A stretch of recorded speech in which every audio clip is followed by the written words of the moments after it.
Hello, friends. The Tempest, Shakespeare's more or less final play, is very different from most of his works. I've begun working on my one-man show Breakneck Tempest, which may yet be another year in the making, but I generally do a lot of background study on these plays, and all the sources I turned to pointed to a particular event as a major inspiration. First produced in 1611, The Tempest would have been a very different play, assuming it was ever written at all, were it not for an event that took place in 1609, and the report, or the reportory, on it that started circulating in 1610.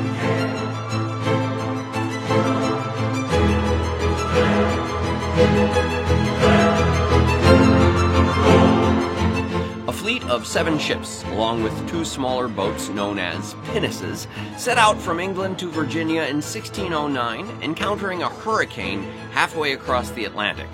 5 of those ships arrived in Virginia. 1 ship was lost at sea, but the flagship, led by Sir Thomas Gates, the governor, and Sir George Somers, the admiral, got swept up in a hurricane and crashed on the Bermuda Islands, where they worked to build 2 smaller new ships which carried the 150 survivors onto Virginia some 9 months later. Can you imagine those colonists who had made it to Virginia on those other 5 ships, having lost their flagship, their leaders and friends, struggling through inhospitable conditions in this brave new world, only to find them one day turning up at the doorstep, undestroyed, very much alive. Imagine word of that lost flagship getting back to England, only to hear almost a year later of their unbelievable survival and resurrection. It would have been sensational, a tale that caught fire in the telling. Shakespeare's imagination was fed by that fire. The pamphlet that circulated, the journal of The True Reportory, was not written by Shakespeare, which means that the text has all of the drawbacks of the odd, unfamiliar syntax of Elizabethan language with little or none of the genius of Shakespeare. And so I've taken a few liberties, whittling down the text, stripping out the occasional double and triple negative and the many odd inversions of subject and predicate to bring forward the emotional impact, if only to give a modern audience access to a tale that holds an important place in Shakespearean scholarship. I'm going to capture this over a few short installments. This first piece mostly occupies itself with their 4 long days of struggle against the storm, from July 24th to July 28th, 1609, as well as some discussion of just how they managed in Bermuda over the following months. Esquire William Strachey composed this journal, a message back home to an excellent lady who remains unnamed. We assume he is writing back to the shareholders of the Virginia Company, which included 3 women. Perhaps the best known and the wealthiest was Mary Sidney Herbert, the Countess of Pembroke, a rare woman of letters. A True Reportory of the Rack, Part 1. Excellent lady, know that upon Friday, late in the evening, June 1st, 1609, we break ground out of the Sound of Plymouth, our whole fleet then consisting of 7 good ships and 2 pinnaces, all which unto the 23rd of July kept in friendly consort together, not a whole watch at any time losing sight of each other. When we came about the height of between 26 and 27 degrees, we adjusted our course to the northward, altered the trade and ordinary way used heretofore, and found this course indeed friendly upon a more direct line to the West Indies. We were within 7 or 8 days at the most of making Cape Henry upon the coast of Virginia, when on Monday, July 24, the clouds gathered thick upon us, with the winds singing and whistling most unusually. A dreadful and hideous storm began to blow out from the northeast, swelling and roaring by fits, some hours with more violence than others, which did beat all light from heaven, like a hell of darkness turned black upon us. Even more horrible were the terrible cries and murmurs of the winds, as even those who were most armed and best prepared were greatly shaken. For surely, noble lady, death does not come so sudden nor apparent as at sea. For at sea such an unmerciful tempest does not only worketh upon the whole frame of the body, but will torment the mind with no moment of time to use judgment. For 24 hours the storm blew in a restless tumult, so exceedingly as we could not imagine any possibility of greater violence, and yet even more terrible, but more constant, fury added to fury, with one storm urging a second more outrageous than the former. Sometimes shrieks in our ship amongst women and passengers not used to such hurly made us look one upon the other with troubled hearts and panting bosoms. Our clamors drowned in the winds, and the winds in thunder. Prayers might well be in the heart and lips, but drowned in the outcries of the officers, nothing heard that could give comfort, nothing seen that might encourage hope. 6 and sometimes 8 men were not enough to hold the whipstaff in the steerage, by which you may well imagine the terrible strength of that storm, as the sea swelled above the very clouds and gave battle unto heaven. It could not be said to rain. The waters, like whole rivers, gave flood to the air. The glut of water was no sooner a little emptied, but instantly the winds spake more loud, and grew more tumultuous and malignant. Winds and seas were as mad as fury and rage could make them. For mine own part, I had been in some storms before, yet all that I had ever suffered gathered together compared not with this. Every moment we anticipated the sudden split or capsize of the ship. Even so, it pleased God to bring a greater affliction yet upon us, for a mighty leak likewise sprung open, and the ship was suddenly 5 foot deep with water, and we almost drowned within, whilst we sat looking to perish from above. This terror ran through the whole ship with much fright and amazement, and humbled with fear the most hardy mariners of them all. There might be seen master, masters, mate, boatswain, quartermaster, and more, searching every corner and listening in every place, but the leak, if it were but one, which drunk in our destruction, could not then be found, nor ever was, the waters still increasing and the pumps going.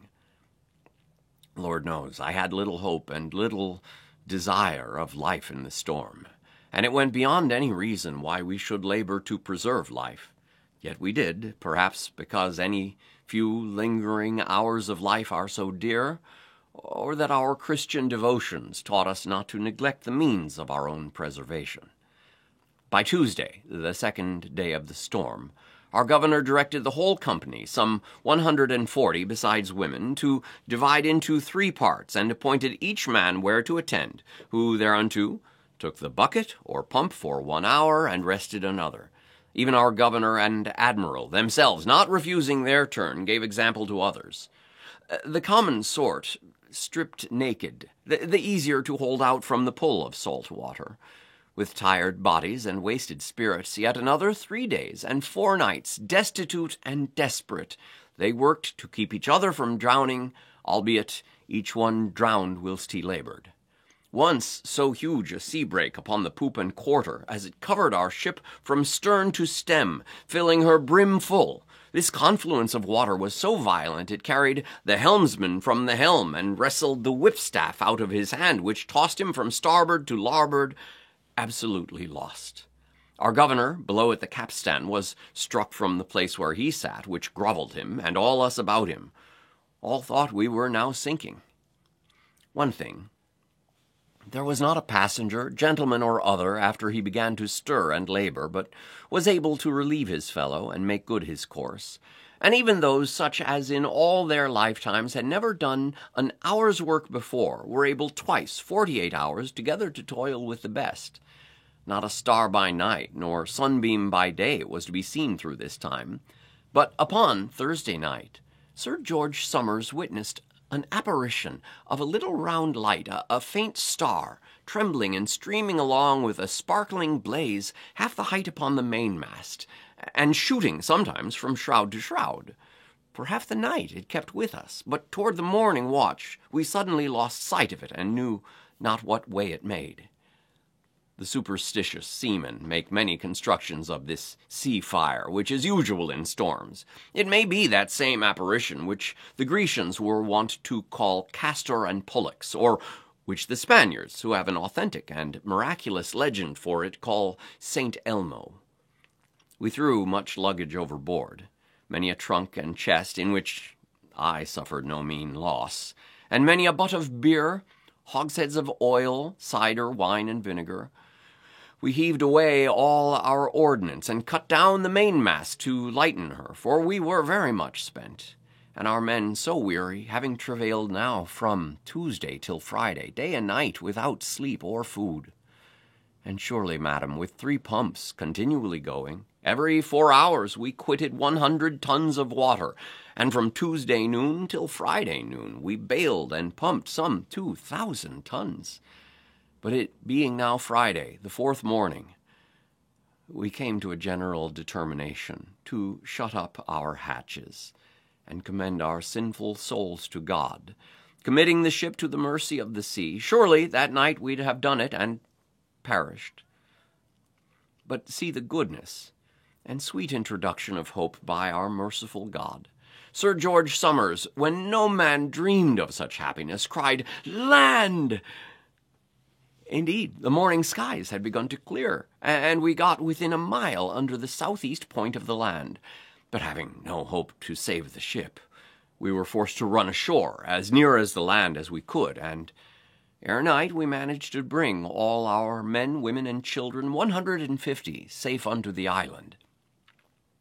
We found it to be the dangerous and dreaded island, or rather islands, of the Bermuda, so terrible to all that ever touched them, with such tempests and thunders, that they be called commonly the Devil's Islands, and are feared and avoided above any place in the world.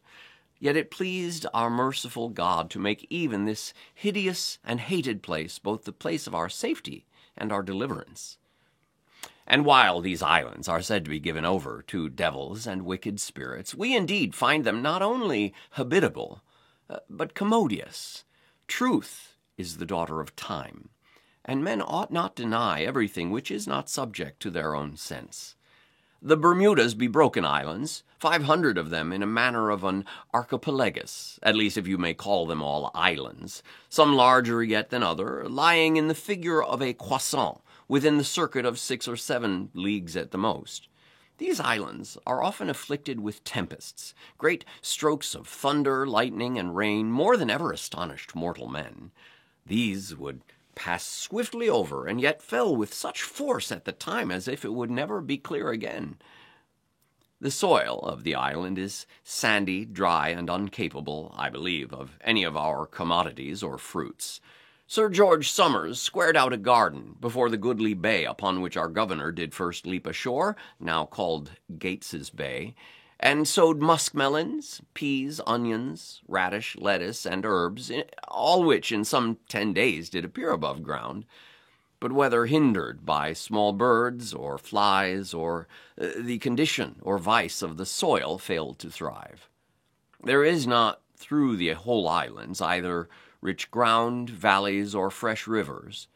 They are full of woods of goodly cedar, fairer than those of Virginia, the berries whereof our men, straining and letting stand some 3 or 4 days, made a kind of pleasant drink.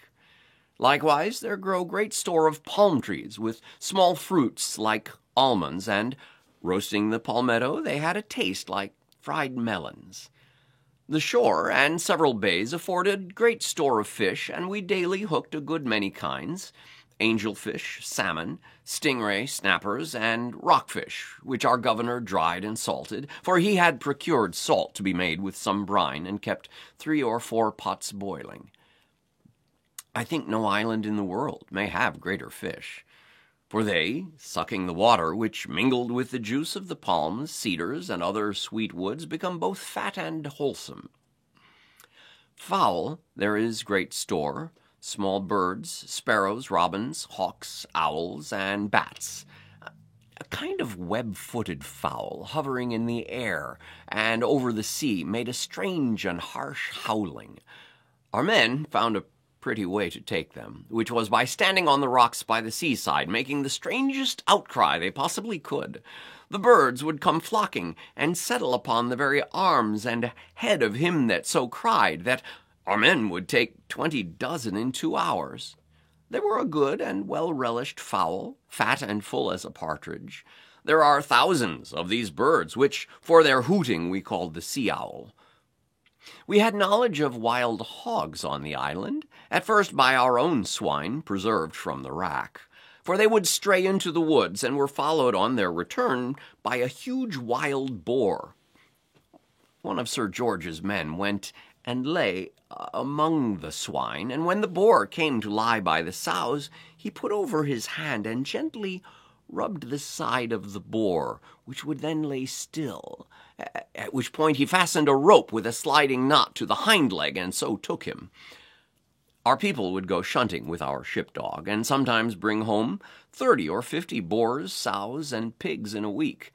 The dog would fasten on them and hold whilst the huntsman made in, and there be thousands of them well fed with berries.